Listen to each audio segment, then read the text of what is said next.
কয়েকজন মিলে এক ভাগ কোরবানি দিতে পারবে কিনা, 2 জন 3 জন 4 জন 5 জন মিলে এক ভাগ কোরবানি দিতে পারবে কিনা। প্রবাসে দেখা যায় একটা রুমে 3 জন 4 জন আছে, তো কোরবানিদের দিন 4 জন মিলে যায় কি করে, একটা ছাগল কিনে নিয়ে আসে, আয়না জবাই করে। তো 4 জন মিলে যদি একটা ছাগল দেয়, অথবা একটা অংশ গরুতে হোক অথবা ছাগলে হোক, কোরবানিতে যদি একাধিক ব্যক্তি যদি এক অংশ দেয়, কোরবানি হবে? হবে না। একটা অংশ একজন দিবে, সেখানে কয়েকজন যদি সেখানে অর্থায়ন করে, কয়েকজন ভাগ বসায়, আর এক অংশ কয়েকজন মিলে দেয়, তাহলে কি হবে না? কোরবানি হবে না, ওটা গোশত খাওয়া হবে।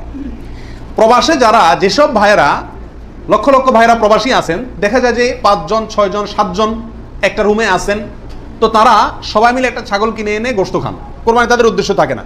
আমি তাদেরকে অনুরোধ করবো যে আপনারা কেন একটা পদ্ধতি অবলম্বন করেন না, যাতে আপনাদের কোরবানির সওয়াব হবে, গোশত খাওয়া হবে। সেটা হলো এই, আপনাদের 6 জনের মধ্যে সবাই টাকাটা একজনকে মালিক বানায় দেন, যে ভাই আপনি সিনিয়র মানুষ বা আপনি বড় ভাই, আপনাকে আমরা সবাই মিলে 100 করে 500 রিয়াল দিলাম, আপনি এই টাকা দিয়ে একটা ছাগল আয়না কোরবানি করেন। উনি ওনার জন্যই কোরবানি করলো, আপনারা সবাই টাকাটা দিলেন, তাহলে আপনারা যে সহায়তা করলেন সব পেলেন কি পেলেন না?